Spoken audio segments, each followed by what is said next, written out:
Bienvenue au Bulletin des régions. Au sommaire, cette semaine, 5,4 millions de dollars pour la réfection du quai de Forestville. Conduire un chasse-neige est tout un métier. Partout au Québec, une question se pose. Comment donner une nouvelle vie à nos églises? Est-ce que l'on sait vraiment ce qu'est l'aide médicale à mourir? Famille recherchée à Trois-Pistoles pour favoriser l'immersion francophone. Le musée scientifique Exploramer à Sainte-Anne-des-Monts sera agrandi. Une formation pour guide de chasse et pêche à Causa-Abscal. Et enfin, à Vaudreuil-Soulanges, on suit la piste de la marmotte.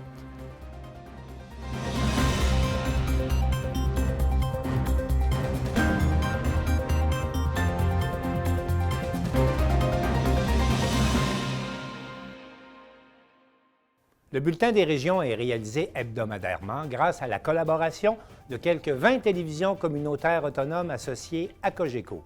Vous verrez donc, au cours de la prochaine heure, des émissions qui vous parviennent de partout au Québec. Bonne émission.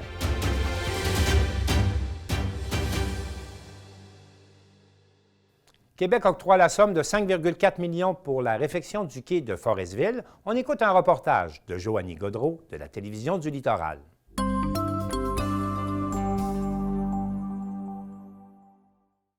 La Ville de Forestville peut enfin dire mission accomplie. Le montage financier pour la réfection de son quai municipal est complété. Le ministère des Transports du Québec a confirmé son aide financière de 5,4 millions de dollars au projet. C'est fort important comme avancement de ce grand dossier, selon la mairesse de Forestville, Micheline Anctil, qui en a fait l'annonce lors de la séance du conseil municipal du 14 février, qualifiant ce soutien financier de bonne nouvelle. Forestville pourrait d'ailleurs accueillir la ministre des Transports Geneviève Guilbeault au cours des prochaines semaines pour annoncer officiellement la conclusion de ce projet de longue haleine. Les élus n'ont pas attendu le passage de la ministre avant de dévoiler l'octroi du financement pour que l'entrepreneur puisse commencer les travaux. Notons que la Ville de Forestville avait déjà été en appel d'offres pour la réfection du quai phase 1 et c'est RG Saint-Laurent de Bécomo qui s'est avéré le plus bas soumissionnaire conforme. L'entreprise débutera les travaux la semaine prochaine si la température est propice et ceux-ci se poursuivront jusqu'en juillet. Au cours de la semaine en cours, va mobiliser de la machinerie et des équipements. Ils vont devoir, on les autorise à passer par la première avenue. C'est absolument nécessaire puisque la route maritime est encore très enneigée. Donc, pour apporter ces équipements, il va passer par la première avenue pour se transporter. Et il devrait, si la température est de notre côté, etc., débuter dès la semaine prochaine les travaux de réfection majeurs du quai. Qui vont nécessiter que nous sécurisions un accès, évidemment, pour qu'ils puissent travailler aisément. Donc, ils vont avoir un accès limité et sécurisé. Et débuter ces travaux qui vont durer jusqu'au mois de juillet. Les élus ont autorisé la signature de la convention d'aide financière avec le ministère des Transports et de la Mobilité durable de façon unanime. Le projet de réfection du quai a également obtenu un soutien financier de 1,1 million de dollars du gouvernement fédéral. Rappelons que depuis le début du projet, les coûts de la réfection ont augmenté passant de 6 millions à 11 millions de dollars en raison du prix de l'acier notamment.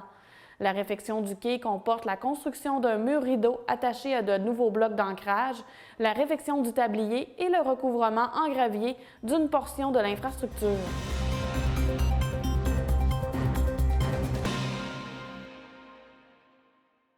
Alain Bellumeur et Daniel Yvon de CTRB ont visité les locaux du ministère des Transports et de la Mobilité durable à Joliette, là où personne ne dort durant cette période hivernale.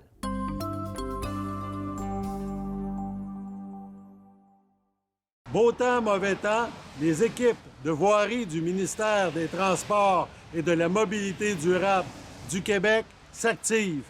Et cet hiver, plus que jamais, de la neige, du vent, du verglas. Il y en a eu beaucoup. Récemment, CTRB a pu visiter les installations du ministère pour la région de Lanaudière à Joliette. Chez nous, ces équipes couvrent un vaste territoire, notamment traversé par l'autoroute 40, l'une des plus fréquentées au Québec. Cette autoroute traverse notre région de Saint-Barthélemy à Lachenay, aux portes de Montréal. Écoutons maintenant quelques membres de l'équipe lanaudoise du ministère des Transports et de la Mobilité durable nous raconter leur quotidien, surtout lorsque Dame Nature fait des siennes. Donc ici, au CS de Joliette, on couvre environ 850 km de route dont on a charge pour déneiger. On a séparé les activités pour la surveillance. Moi, je m'occupe plus au niveau de la surveillance. Mon collègue s'occupe plus au niveau des opérations avec l'équipe de régie en déneigement comme tel. Donc, aujourd'hui, on peut vous présenter un petit peu comment ça se passe au niveau du CS à la veille des opérations de déneigement quand on annonce de la neige, comment on prépare nos équipes. Une partie de l'autoroute 40, donc à partir, on a l'autoroute 31, la 31, la 40 jusqu'à Saint-Barthélemy. Puis, on a aussi des collectrices, là, des régionales, là, la 131, 337, des routes à numéro. La 158, j'imagine, la 138. Également, la 138, la 348, la 340. On monte jusqu'à Saint-Michel-des-Saints, on va à Saint-Barthélemy jusqu'à Saint-Esprit. OK, d'accord. Puis en bas, on va jusqu'à Berthierville. Berthierville, OK, c'est bon, parfait. Ouais, dans le fond, pour les opérations, là, le processus, là, c'est au tout départ, là, quand on commence les opérations, c'est d'analyser ça va être quoi le système qui s'en vient. Parce que tout ça va dépendre de quelle opération et quel type d'opération on va entreprendre. Et s'il y a du vent qui est en lien avec la dépression, si les températures sont basses, extrêmement basses, bien là, les abrasifs, qu'est-ce qu'on va épandre sur la route va changer selon la température. Du sel à l'abrasif à des mix pour les températures qui sont en bas de 10. Là. Puis, c'est ça. Comme là, ils nous annoncent un peu de verglas, là. On a plusieurs fournisseurs météo. Là, on fait un topo de tout ce qu'on a constaté et qu'est-ce qui s'en vient. Puis, il y a plusieurs facteurs qui influencent une tempête. Là. Surtout si c'est une tempête qu'on appelle normale, une tempête de tous les jours, mettons jusqu'à 10-15 cm. Bien, ça, c'est tout dépendant de la température. On va mettre du sel, on va mettre de l'abrasif. Quand la température est douce, les fondants agissent. Quand la température est en bas de 15, c'est de l'abrasif qu'on utilise, ça ne fait pas fondre, mais ça tient la chaussée. On va dire du sable, là.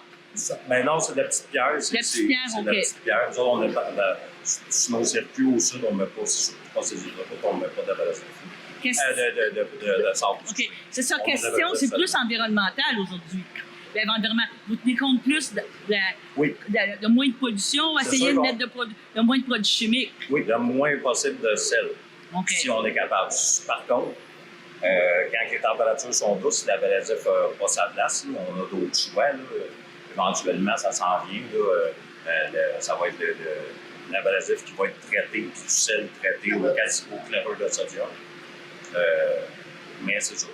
Pour des tempêtes comme ça. Puis là, si on a une tempête qui est anticipée, mettons un monstre, bien là, c'est là qu'il va... Une bombe, là, comme on dit. Une bombe météo, là, puis dans un court laps de temps, mettons 3 cm et plus à l'heure, bien là, c'est sûr qu'on prévoit le pire. Fait que on a des axes principaux qu'il faut entretenir advenant qu'on ait des fermetures de route pour faire un choix sur quel qui va être fermé en premier puis quel qu'on doit maintenir absolument pour les mesures d'urgence, les véhicules d'urgence, pompiers, police, puis surtout la protection des usagers.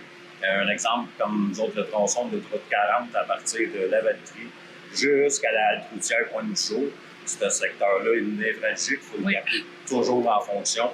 En donnant une fermeture de l'autoroute, bien là, le centre de coordination pourrait se faire là. C'est mouillé, puis il y a du soleil, puis il y a du trafic. Fait que là, ça va faire agir le sel beaucoup plus longtemps que quand il fait froid, puis qu'on met du sel, puis qu'il n'y a pas de trafic, puis qu'il n'y a pas de soleil. Le sel agit pas. Là, présentement, on attend, il fait soleil, il fait beau, il y a du trafic. Notre sel va continuer à agir longtemps. On va être capable de se rendre à l'heure de pointe des automobilistes. Rendu à l'heure de pointe, on va faire un autre dépendable. Moi, selon moi, les chauffeurs qui conduisent des déneigeuses, c'est les maîtres des chauffeurs. Parce que la visibilité dans une tempête est nulle. Oui. Puis ça prend des chauffeurs expérimentés, vraiment. Alors, il y a des pas peureux, là. Mais c'est des vrais bons chauffeurs. Tu sais, c'est pas comme. je veux pas les autres, mais les déneigeuses, c'est ce qui est le plus complexe à opérer parce que la visibilité n'est pas là. Puis il y a de la neige aussi. Souvent, il fait noir, il n'y a pas de temps. C'est ça, ouais. Il y a des automobilistes, il faut être très vigilant. On est chanceux, on n'a jamais eu d'accident majeur. Puis oui, on est fiers de nos chauffeurs quand ils ont fait 12 heures à rien voir, puis que tout le monde revient, puis qu'il n'y a pas eu de blessure, qu'il n'y a pas eu rien de majeur. Oui, on est fiers de nos chauffeurs. On est fiers du travail qu'on fait, puis on le fait pour la population. On est juste un exemple, là.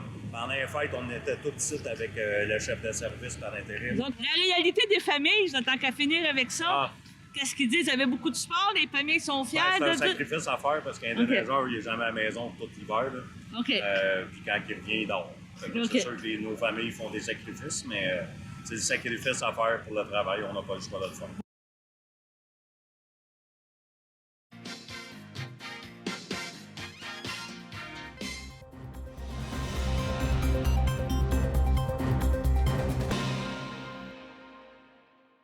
La question de la préservation de notre patrimoine religieux touche toutes les municipalités du Québec et Charles Laviolette de CJSR s'est penché sur la question, plus précisément pour la paroisse de Saint-Raymond-du-Nord.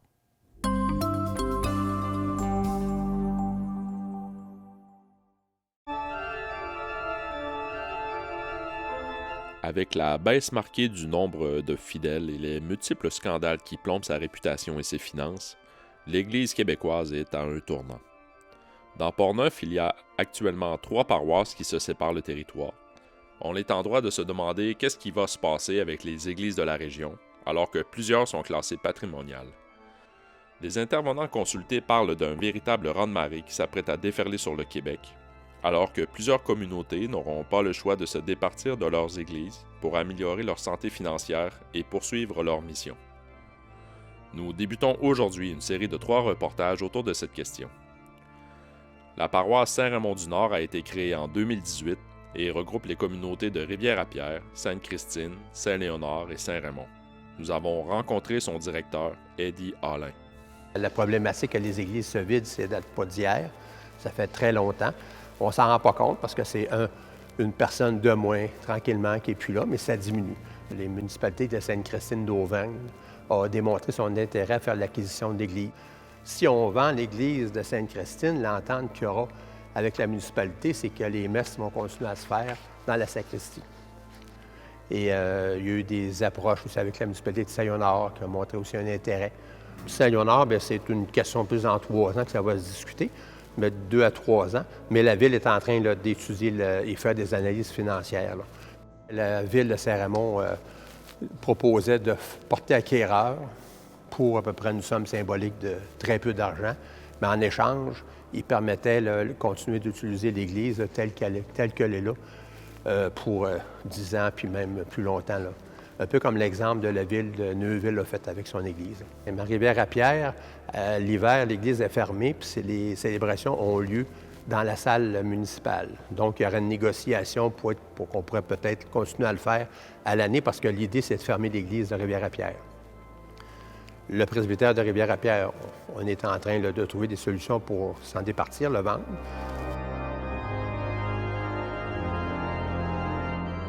Les 4 églises sont tous déficitaires. C'est pas une pire que l'autre. Je n'ai pas fait d'année de savoir en termes de pourcentage, mais on est tous déficitaires. Ça, c'est clair. La problématique que l'on a, on constate que les personnes qui viennent, les fidèles qui viennent à la messe sont vieillissants et il n'y a pas de relève, ou très peu. Ce qui fait que pour la pratique, il n'y a pas de pérennité. Dans 10-15 ans, on aura beau avoir des églises ouvertes, il n'y aura plus personne ou très peu de personnes qui vont venir. L'autre problématique, c'est les prêtres. Il n'y a pas non plus de pérennité. Les prêtres qu'on a, actuellement, on a une équipe de prêtres de, je pense, c'est 3 prêtres qui desservent les 3 paroisses. Mais ils ont des prêtres collaborateurs qu'ils appellent, c'est des prêtres qui sont retraités et qui continuent à venir faire des messes, puis des funérailles qui donnent un coup de main. Mais c'est tout du monde qui sont relativement vieux. Les collaborateurs, c'est du monde retraité, donc c'est du monde qui sont assez âgés. Puis les prêtres qui sont dans l'équipe pastorale, bien, ça tourne autour du 65, là. Il y en a des plus vieux que ça, là. Imaginez qu'il y a des prêtres le dimanche matin ou la fête de semaine sont obligés de faire 3 messes. Alors, c'est quand même demandant pour eux, là. C'est très exigeant.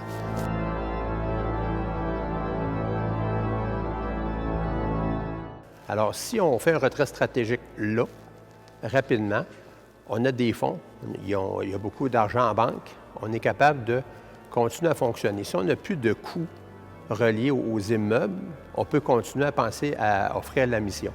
Parce qu'en fait, nous, on est des gestionnaire, mais la gestion, le but de tout ça, c'est la mission, c'est-à-dire continuer à assister, à faire des célébrations eucharistiques, des baptêmes, des mariages, puis de la pastorale en général. L'idée, c'est pas de fermer, c'est de continuer à offrir la mission. Et ça, c'est important de le dire. Mon opinion à moi, on ne devrait pas focusser sur des églises parce qu'ils sont cités, parce qu'ils sont patrimoniales, parce que, tu sais, si c'est patrimonial, puis c'est financé non pas par le culte, mais par des administrations publiques, ça va. Mais sinon, vous savez, la vraie mission, là, c'est pas le patrimoine. Là. La vraie mission, là, c'est l'enseignement de quand que Jésus-Christ est venu sur la terre.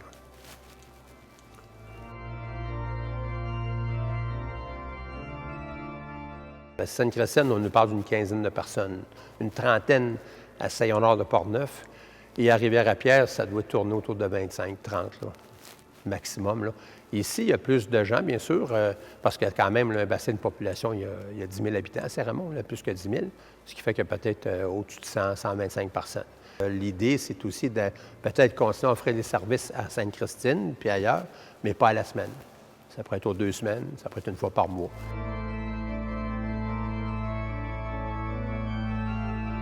Même si l'Église comme telle appartient à la fabrique de Saint-Raymond-du-Nord, on est propriétaire, avec la loi sur les fabriques, on a l'obligation toujours d'avoir l'autorisation du diocèse. C'est-à-dire que ça prend toujours la signature de l'évêque pour faire une vente, pour faire une location, pour une servitude, tout ce que c'est qui est acte notarié, des contrats, ça prend toujours, ils veulent toujours s'assurer que ce qu'on fait, c'est correct. Puis ça, il y a des procédures qui sont assez longues, c'est difficile, là. Là, je te dirais que le diocèse de Québec a aussi probablement des problèmes financiers aussi. Là. Comme là, ils sont pris dans des poursuites. les abus sexuels et tout ça. Là. Bon, bien là, ils sont en négociation là, parce que c'est au civil. Là. Ces gens-là, ce qu'ils veulent, c'est de l'argent. Alors là, ils sont en négociation pour régler à l'amiable. Puis là, on parle de dizaines de millions de dollars. Là. Alors, même eux autres, là, puis c'est sûr que nous, on contribue tous un peu au diocèse. Alors, si eux autres, ils ont des fonds, ils ont un compte en banque, là, mais à la longue, ce compte-là, il va fondre. Là. Alors, s'il y a moins de donateurs ici, il va en avoir moins là-bas. Fait que ça va devenir, eux autres aussi, là, par la bande, là, ça va leur occasionner des problèmes. Là.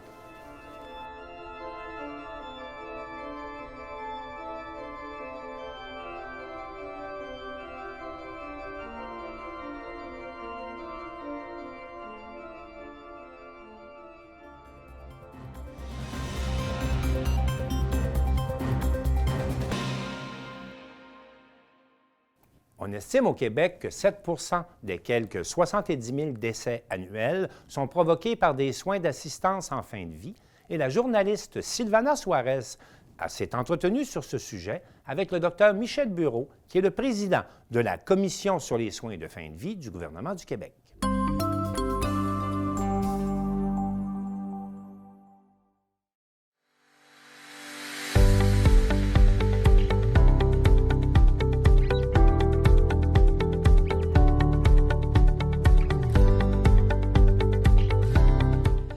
Bonjour et bienvenue à une nouvelle édition de L'Érable en bref. Mon nom est Sylvana Suarez, nouvelle journaliste stagiaire de la TVC. Il me fera plaisir de vous amener les nouvelles et les informations de la MRC de l'Érable de manière régulière. Nous nous trouvons à l'entrée de la TVC pour conduire une interview par vidéoconférence avec le Dr Michel Bureau, médecin et président de la Commission sur les soins de fin de vie du gouvernement du Québec. La semaine passée, le sujet de l'aide médicale à mourir a commencé à avoir une nouvelle visibilité grâce au projet de loi fédéral et provincial. Jeudi, le 2 février 2023, le ministre fédéral de la Justice, David Lametti, a déposé le projet de loi C-39, qui rapporte d'un an l'élargissement de l'aide médicale à mourir aux personnes dont les troubles mentaux sont les seuls critères médicaux. 2 semaines après, soit le 16 février, le ministre délégué de la Santé et aux aînés du Québec, Sonia Bélanger, a déposé à l'Assemblée nationale le projet de loi 11, dont l'objectif est d'élargir les critères d'admissibilité aux soins de fin de vie. Le Canada essaie de maintenir le statu quo en matière d'aide médicale à mourir pendant un an, tandis que le Québec propose l'idée d'augmenter les critères à certains cas de maladie mentale. Le Dr Bourreau nous expliquera en détail la complexité des débats sur l'aide médicale à mourir. Nous sommes avec le Dr Michel Bourreau, président de la Commission sur les soins de vie du gouvernement du Québec. Bonjour, Monsieur Bourreau. Bonjour, Sylvana. Quelle est la définition d'aide médicale à mourir? L'aide médicale à mourir, c'est un soin que demande le patient. C'est toujours la personne qui le demande, qui dit au médecin que personne ne peut plus la soulager et qu'elle a besoin de médicaments pour la soulager, et ces médicaments-là vont mettre fin à sa vie. Ils vont lui donner la mort. Est-ce qu'une dépression pour des raisons financières pourrait être une raison valable pour demander l'aide à mourir? Non. La première raison pour demander l'aide médicale à mourir, c'est d'avoir une maladie grave et incurable. Une maladie comme le cancer, comme le Parkinson, comme la sclérose en plaques, comme l'insuffisance cardiaque, les maladies pulmonaires. Ça prend une maladie grave et incurable. Aucune autre raison n'est acceptable pour l'aide médicale à mourir. Et en plus de ce diagnostic de maladie grave et incurable, il faut avoir des souffrances insupportables, un déclin avancé de la maladie. Alors, c'est pas fait pour des conditions sociales ou des difficultés, ou c'est pas fait pour les personnes âgées qui vont mourir bientôt. C'est fait pour une maladie grave et incurable.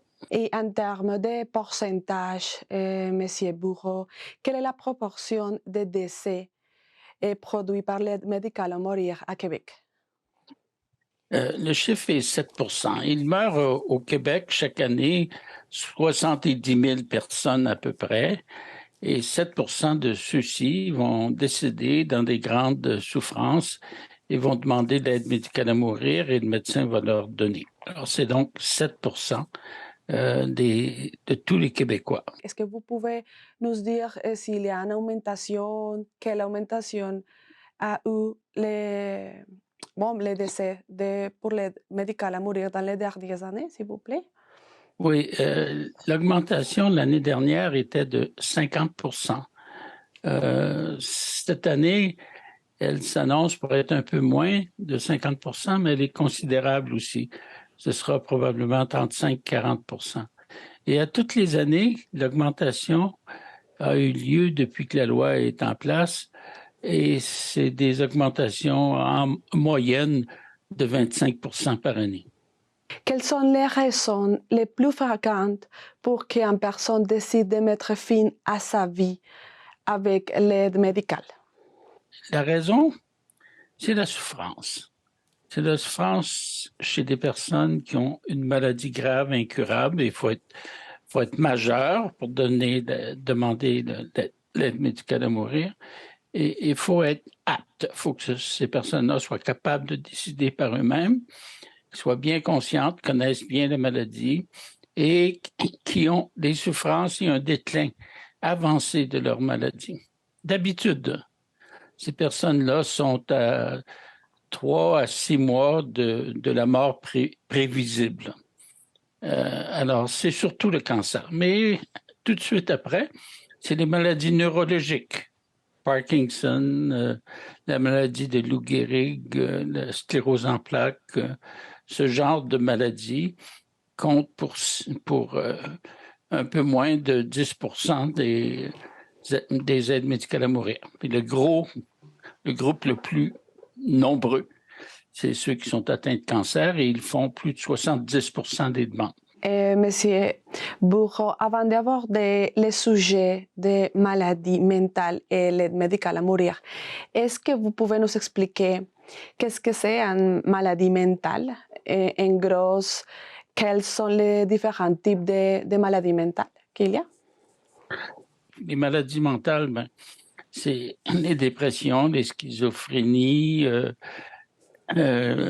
les troubles du comportement. Il y a une grande catégorie de maladies mentales qui sont chroniques, qui durent, qui commencent dans le jeune âge d'un adulte et qui continuent jusque tard. Et dans la loi actuelle qui fut déposée, il est précisé que les maladies mentales sont souvent guérissables ou soulageables et ils ne sont pas admissibles à l'aide médicale à mourir. Alors, la loi dit l'élargissement de l'aide médicale à mourir n'est pas fait pour les personnes avec maladie mentale. Comme on parle des lois, quelles sont les principales lignes directives des lois et des projets de loi du Québec et du Canada à propos de l'aide médicale à mourir? Au Québec, la loi qui est déposée, et c'est ça la plus grande importance de la loi actuellement, c'est d'ouvrir l'aide médicale à mourir aux personnes qui sont encore bien, mais qui ont un diagnostic de maladie neurodégénérative. Ça, c'est une maladie comme Alzheimer, une lésion cérébrale de type vasculaire qui amène les personnes à perdre leur capacité intellectuelle, leur jugement, leur capacité de vie sociale. Et l'exemple le plus connu, c'est l'Alzheimer. Alors, la loi québécoise, actuellement, ne permet pas à une personne qui va devenir inapte de recevoir l'aide médicale à mourir parce que pour demander l'aide médicale à mourir, il faut être apte, il faut être conscient et capable de décider par soi-même. Mais vous et moi, si on avait de notre médecin, vous êtes bien trop jeune pour ça, vous, mais moi, si on avait de notre médecin un diagnostic précoce d'Alzheimer, il pourrait dire, Monsieur Bureau, vous êtes encore capable de tout faire vos choses, mais votre maladie neurodégénérative est commencée. Et cette maladie-là, c'est un Alzheimer. Vous allez peut-être vivre 10 ans avec ça, mais vous allez perdre tous vos moyens avec le temps. Alors, si j'ai un diagnostic précis de maladie neurodégénérative comme Alzheimer, je peux très bien dire, moi, docteur, quand je serai plus capable de rien faire, puis que je serai plus capable de m'occuper de ma personne, puis que je serai incontinent, je veux l'aide médicale à mourir. Alors, la loi nous dit aujourd'hui, vous pouvez demander l'aide médicale à mourir si vous êtes apte pour que votre demande soit appliquée quand vous serez devenu inapte. Alors, dans 5 ans, dans 3 ans, des fois, c'est 7-8 ans. La loi vient, ça c'est la principale chose de la loi du Québec qu'elle apporte aujourd'hui pour discussion et pour adoption. Il y a aussi d'autres choses. Avant, pour avoir l'aide médicale à mourir, il fallait être près de la mort. Là, c'est plus ça. C'est pourvu que vous ayez une maladie qui va vous causer la mort, même si celle-ci arrive tardivement, vous pouvez être admissible à l'aide médicale à mourir. Ça, c'est les principales choses de la loi.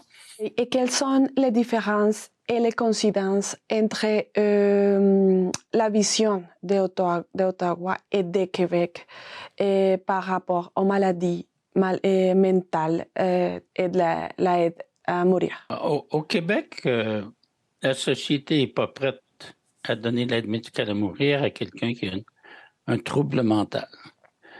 À Ottawa, aujourd'hui, au Canada, ce n'est pas non plus possible.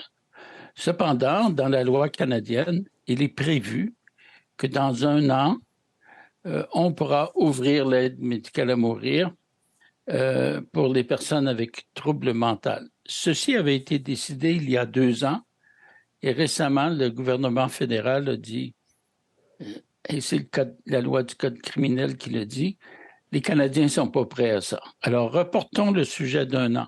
Mais autant au Québec qu'à Ottawa, aujourd'hui, une personne qui a un trouble mental ne peut pas demander l'aide médicale à mourir et de l'avoir. Monsieur Bourron, on a fini. Merci beaucoup pour votre temps. Alors, c'est moi qui vous remercie et à la prochaine.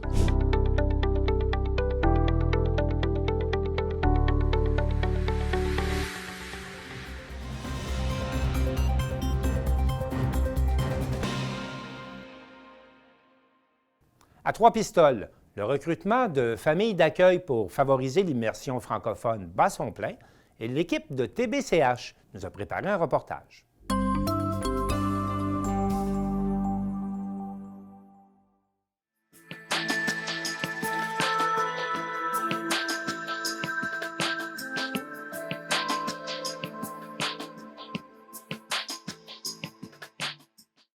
Souvent, à la fin des sessions, quand les étudiants remplissent leur évaluation, ce qui ressort, ce qu'on lit, relit et relit encore, c'est combien que les étudiants apprécient leur famille hôtesse. Comment ils ont apprécié discuter avec eux, prendre le temps de déjeuner ou de vivre avec eux. J'en ai qui me disaient, moi, c'est les fraises sur la table le matin que j'appréciais beaucoup. À Monsieur Bérubé. Chaque famille apporte un petit quoi à ces étudiants-là qui arrivent ici. Et c'est souvent un début d'histoire qui dure pendant des années par la suite. Ce soir, on avait une réunion pour le recrutement des familles hôtesses, parce que c'est ce qui est le plus important pour nous. Et puis, cette année, on s'est dit, on va se prendre d'avance, puis on va prendre le temps de bien faire de la publicité, puis aller chercher le plus de monde possible parce qu'on en a besoin. Et pour nous, les familles hôtesses, c'est très précieux. C'est notre art à nous.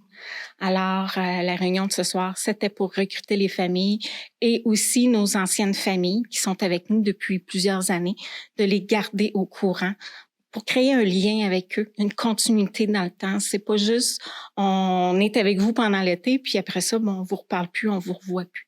Alors, c'est vraiment pour créer un lien avec les familles, puis pour éventuellement créer un groupe plus soutenu, plus serré, qui est le réseau des familles hôtesses. C'est une aventure. Oui, c'est exigeant. Oui, ça demande, c'est du temps. Mais c'est une expérience personnelle à vivre avec d'autres personnes. Pourquoi ils choisissent Trois-Pistoles? À cause de vous. Parce qu'ici, il n'y a pas de résidence. C'est seulement des familles hôtesses. L'an passé, on a dû refuser certains étudiants par un manque de familles hôtesses. Et puis, il y en a qui disaient, non, non, moi, je ne veux pas aller là, je veux aller à Trois-Pistoles, je veux être dans une famille hôtesse, j'ai pas le choix, là. Ma mère est allée à Trois-Pistoles, ma grand-mère, moi, il faut que j'y aille, là, je peux pas, là. Puis même que la mère, elle a appelé, puis ça se peut pas, mon enfant doit aller à Trois-Pistoles, vivre l'expérience famille hôtesse. En fait, c'est une histoire où c'était vraiment une vision d'un ancien recteur de l'Université Western qui avait vécu une expérience d'apprentissage de langue. Alors, là, bien évidemment, on l'a dit, c'est plus de 90 ans, mais c'était un peu la vision de faire vivre des anglophones canadiens une vraie immersion. Et ils ont fait des recherches, ils ont tombé sur Trois-Pistoles après beaucoup de recherches. Et là, on est là, 91 ans plus tard, à continuer à faire la collaboration avec la communauté. Et 90 ans plus tard, est-ce que la mentalité, la façon de travailler avec les étudiants est différente ou c'est vraiment resté comme fondamental? Je pense qu'il y a, on reste fidèle, on essaie de rester fidèle à ce qui est l'expérience des étudiants, l'expérience pour les familles, mais on s'ajuste au temps également. Il y a des choses qui évoluent, il y a des demandes, la réalité, ça change de jour à jour, on essaie de s'adapter à ça, mais on essaie toujours de rester fidèle au fait qu'est-ce qu'on veut quand les étudiants viennent et quand ils quittent, qu'est-ce qu'on veut qu'ils partir avec. Alors, il y a des principes qu'on parle, on cherche l'ouverture d'esprit pour qu'ils tentent une expérience, pour que ça soit une vraie découverte culturelle, pour connaître le milieu. Ce principe-là, ça reste pareil. Comment est-ce qu'on le fait? Comment est-ce qu'on ouvre les portes de tous les jours pour le permettre de le faire et les accompagner dans l'aventure? C'est sûr et certain qu'on s'adapte à de nouvelles technologies, à la nouvelle façon de faire également. OK. Après 2 ans de pandémie, l'école revient enfin sous sa vraie forme. Qu'est-ce que vous pouvez me dire justement par rapport à ça, là, l'engagement et le travail qui est à faire en amont là, de tout ça? Oui, je pense en fait, je pense que l'année dernière, on était revenus, on avait dit on voulait revenir en présence, tout avec les mesures sanitaires qui étaient alors, c'était pas avec les nombres de cohortes qu'on voit d'habitude. Cette année, en 2023, notre ambition, c'est d'avoir des cohortes qui ressemblent au nombre d'étudiants qu'on avait dans le passé. Et c'est que ça prend vraiment, c'est également, on est là engagés, prêts à travailler avec les familles, la communauté également. On a des belles collaborations avec la ville, des partenaires de la communauté qui nous ont soutenus pendant les temps de pandémie aussi.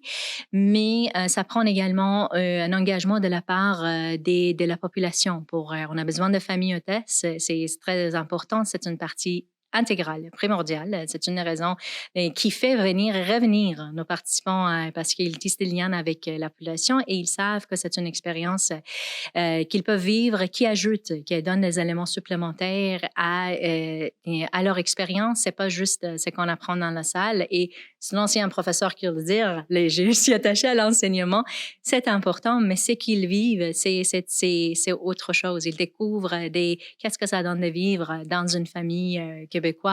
Ils apprennent des choses de leur famille. Et alors, c'est un engagement que nous, on aimerait revenir. C'est l'ambition et les défis qu'on se lance, mais on a besoin des membres de communauté également de s'engager, de devenir famille, sinon pas tenter l'expérience.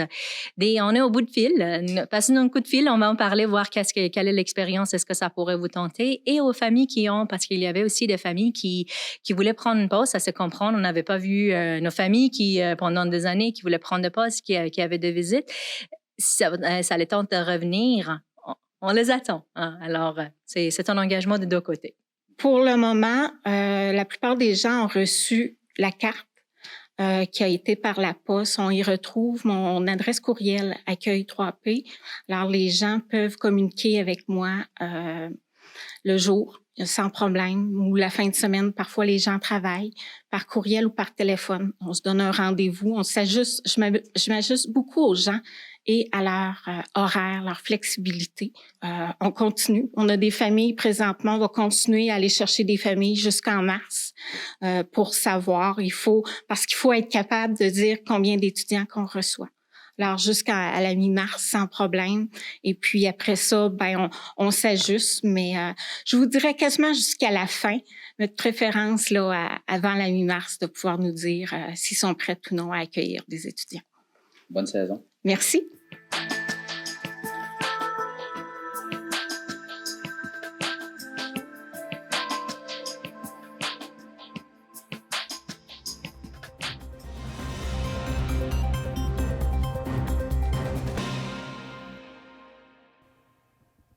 Depuis 1995, le Musée scientifique Exploramer propose une expérience vraiment exceptionnelle aux visiteurs de Sainte-Anne-des-Monts.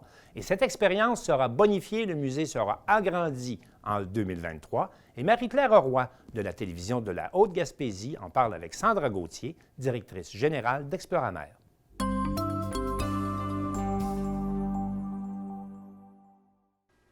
Aujourd'hui, on reçoit Sandra Gauthier, directrice générale d'Exploramer. Bonjour, Sandra. Bonjour, merci de m'accueillir. Ça me fait plaisir d'être là. Sandra, on va situer un peu Exploramer.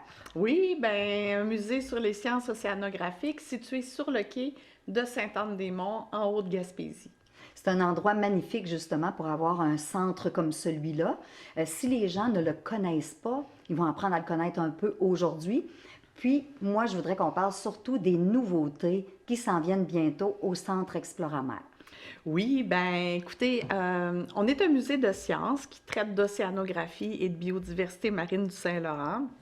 Et puis, ça fait des années, en fait, que le musée existe, donc depuis 1995. Et puis, l'été dernier, on a eu d'excellentes nouvelles. En fait, on va pouvoir agrandir le musée, donc les travaux commencent tout doucement. L'objectif dans les prochains mois, c'est vraiment de renouveler l'exposition permanente, donc qui présente une collection vivante, donc des poissons, des échinodermes, des crustacés, des mollusques du Saint-Laurent marin, donc une collection vivante d'un peu plus de 1000 animaux. Wow! Et on est en train de construire, en plus de l'exposition permanente, donc un aquarium écosystémique.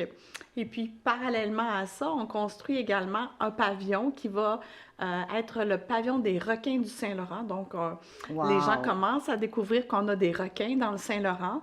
Et puis, nous, notre objectif, c'est vraiment de les mettre en valeur, de mieux les faire connaître pour mieux les protéger. J'aimerais qu'on parle de l'aquarium écosystémique parce que c'est spécial. Ça regroupe l'ensemble de ce qu'il y a dans notre fleuve Saint-Laurent. Là. Oui, bien en fait, le plus qu'on va pouvoir, c'est bien évident qu'on n'aura pas de baleines à l'intérieur de l'aquarium, mais en fait, on veut reconstituer un écosystème du Saint-Laurent. Donc, on va pouvoir intégrer des plantes, on va intégrer les substrats, on va intégrer des poissons, des petits poissons, des gros poissons, on va intégrer tous les mollusques, les échinodermes, les crustacés. Donc, pour pouvoir reconstituer, en fait, un portrait d'un écosystème du Saint-Laurent, puis pour que les gens puissent voir, même si on n'est pas des plongeurs sous-marins, bien, qu'on puisse voir à l'intérieur, donc sous la surface de l'eau. Hey, c'est extraordinaire. Mais comment on fait pour aller chercher tous ces animaux marins-là? Bien, écoutez, nous, on a des permis, en fait, qui nous permettent, nous, de présenter ces animaux-là, donc de pouvoir aller les capturer, de les ramener au musée. On a des infrastructures qui nous permettent de pomper l'eau de mer dans nos aquariums. Donc, ils vivent donc, dans l'eau salée, dans l'eau froide. Et c'est bien important de maintenir ça pour leur qualité de vie aussi. Et puis, il n'y a pas 50 solutions. Là, pour aller les chercher, il faut soit plonger ou soit aller avec un bateau de pêche, les ramener tout délicatement pour ne pas les blesser, puis pour être sûr qu'ils vont rester en vie aussi. Donc, pour nous, ben, c'est un défi à chaque année, mais j'imagine. C'est un cycle de vie, donc à chaque année, on recommence le travail. Ouais. On va terminer avec le pavillon des requins. Ça, là, je pense que ça va attirer beaucoup de monde en Gaspésie. Hein? Je pense que oui, effectivement.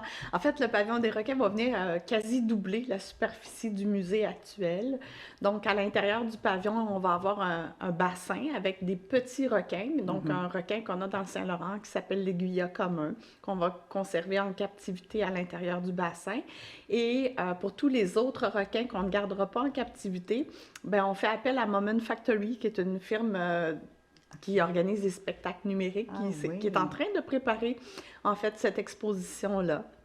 Donc, qui va porter sur les 7 espèces de requins qui vivent dans le Saint-Laurent. Et puis, au deuxième étage du pavillon, il y aura une exposition pour enfants, donc aussi sur les requins avec quelqu'un de bien connu dans notre région qu'on ne peut pas nommer encore, mais qu'on nommera un peu plus tard. On aura aussi un laboratoire éducatif, hein, on le sait. Oui. Les adolescents ont besoin d'être animés, ont besoin de manipuler, ont besoin d'être actifs. Et puis, on a, depuis quelques années, beaucoup d'échantillonnage qu'on fait dans le Saint-Laurent. Mais là, on va pouvoir passer de l'eau au labo en 5 minutes top chrono. Donc, on va pouvoir vraiment amener les jeunes à faire des découvertes scientifiques à l'intérieur d'un laboratoire qui va être spécialisé sur les sciences océanographiques, justement. Et voilà. Merci beaucoup, Sandra Gauthier, pour toutes ces informations-là et bienvenue tout le monde à Exploramer. Merci.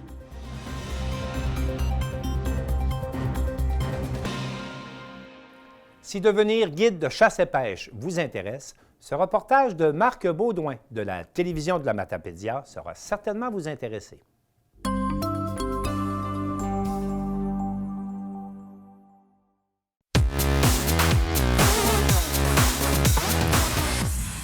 Si la profession de guide de chasse et pêche vous intéresse, une nouvelle formation débutera bientôt au CF Pro en foresterie à Cause-Abscale.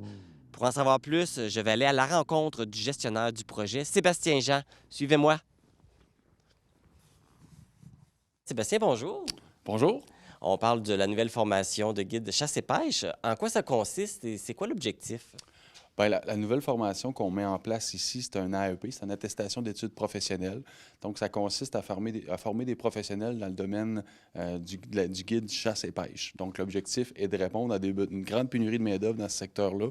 Donc, c'est une formation de 720 heures qui est répartie sur 12 compétences qui sont à majorité, comme le dit le cours, pratique, donc un guide chasse et pêche en forêt, sur la rivière. Donc, un cours dynamique qui s'annonce pour ce printemps. Un guide chasse et pêche, souvent ce qui nous vient en tête, c'est la personne qui va s'occuper de la sécurité, qui va peut-être donner des informations aux personnes qui vont chasser, pêcher, mais ils ont sûrement d'autres tâches à faire.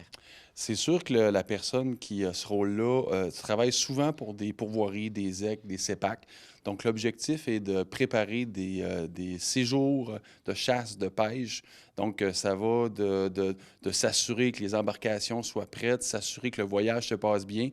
On a de plus en plus de des nouveaux clients dans ces secteurs-là. Donc, informer, former ces gens-là à l'expérience qu'ils vont vivre. Donc, c'est quelqu'un qui a des grandes connaissances, mais qui a aussi une belle capacité de communication.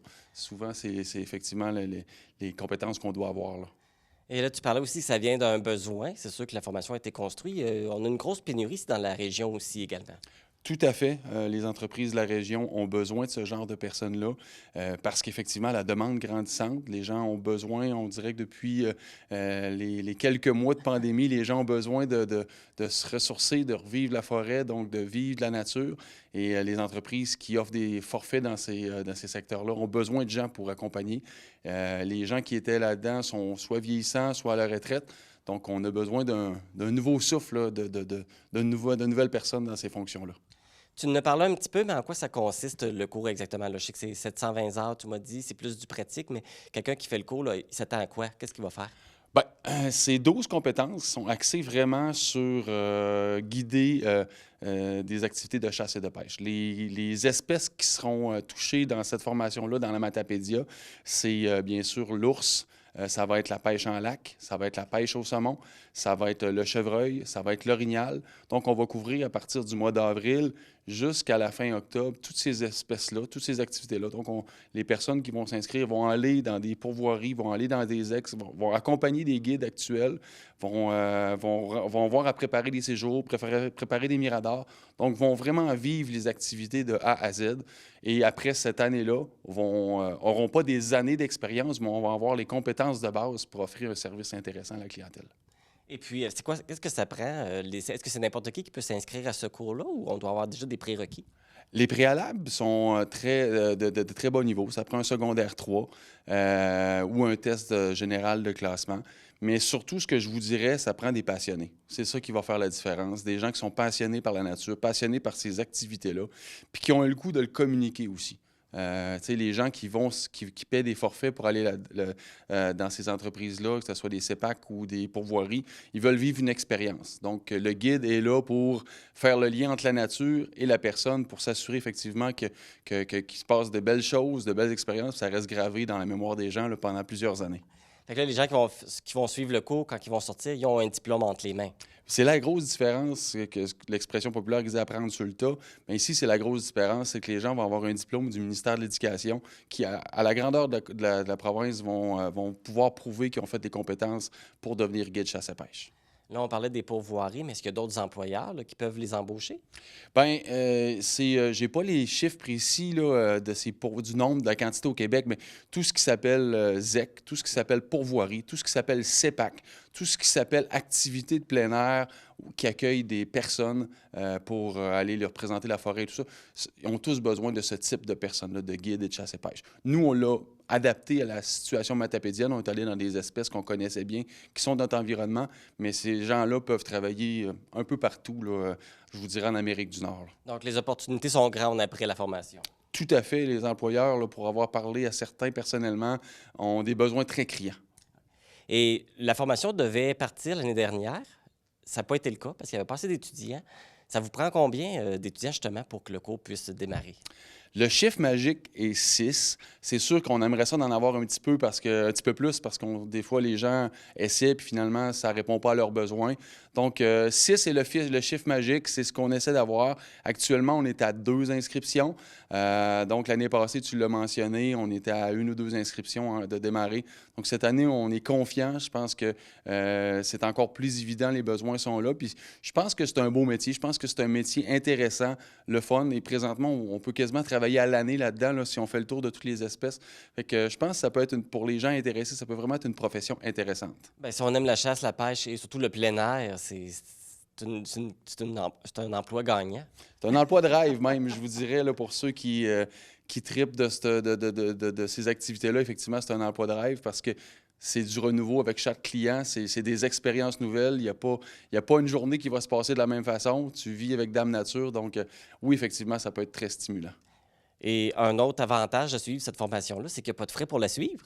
Bien, les frais sont gratuits, donc c'est un cours du ministère de l'Éducation. Les seuls frais que les gens pourraient avoir pour être complètement informés de la situation, c'est des frais permis de chasse, permis de pêche, linge spécialisé des fois pour aller aussi en forêt, sur la rivière.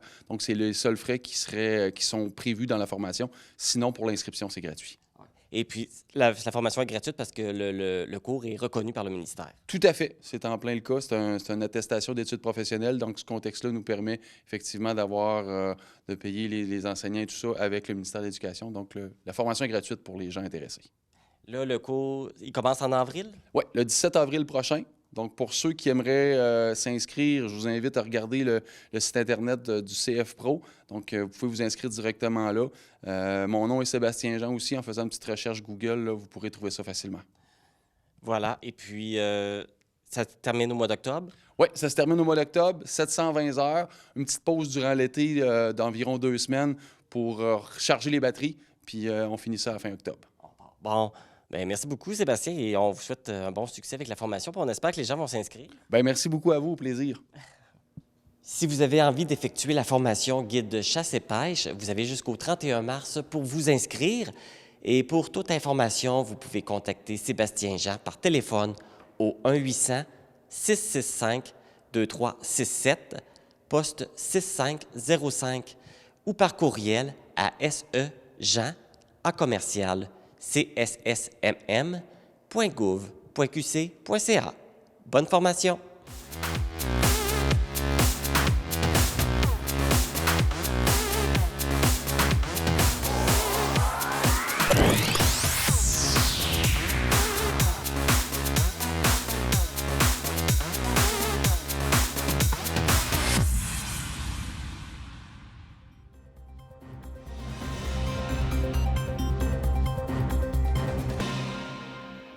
L'équipe de C'est sur la télé à Vaudreuil-Soulanges a suivi la piste de la marmotte qui voit son ombre pour annoncer le printemps, afin de savoir s'il s'agit d'un mythe ou d'une réalité. Un reportage tout en humour de Natacha Marleau.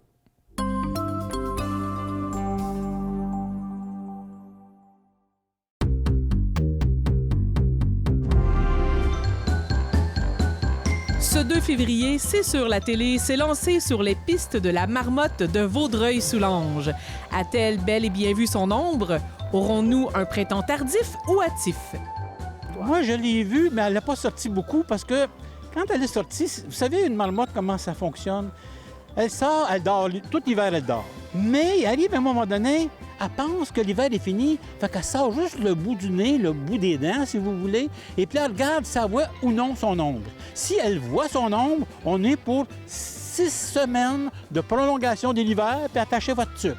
Mais si elle ne voit pas son ombre, comme si c'est nuageux, là, ça veut dire que l'hiver va être écourté. On ne peut pas voir une marmotte en plein milieu de l'hiver. Savez-vous qu'une marmotte, l'été, son cœur bat à 85 fois à la seconde. En hiver, ça baisse à 5. Pas la seconde, de minutes, excusez-moi.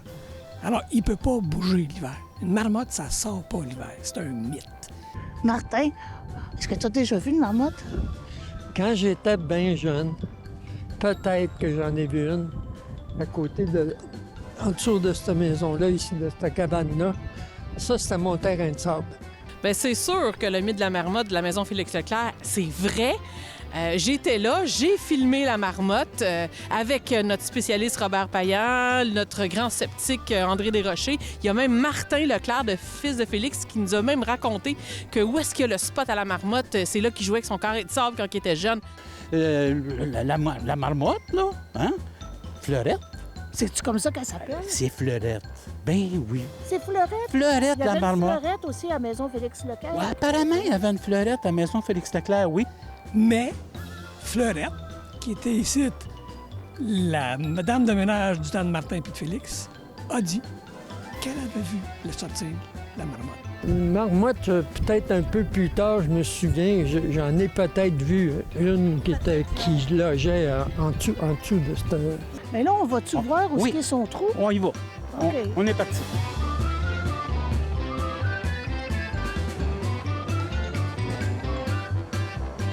C'est défendu, mais c'est pour une bonne cause. Fleurette.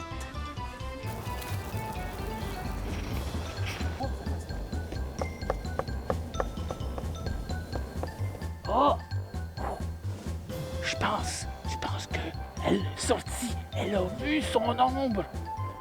Hé, je vous annonce officiel que la marmotte, elle a vu son ombre. On a 6 semaines encore de temps hivernal.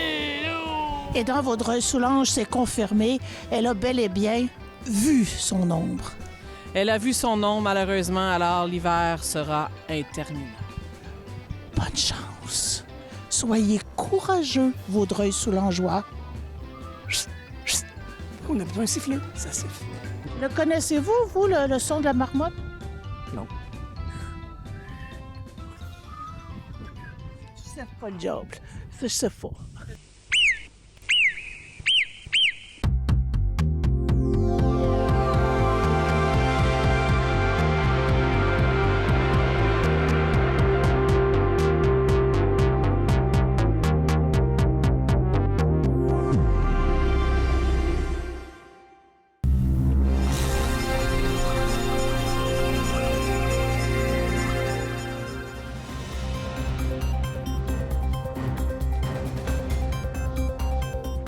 C'est tout pour le Bulletin des régions cette semaine. Je remercie toutes les stations participantes et je vous dis à la prochaine.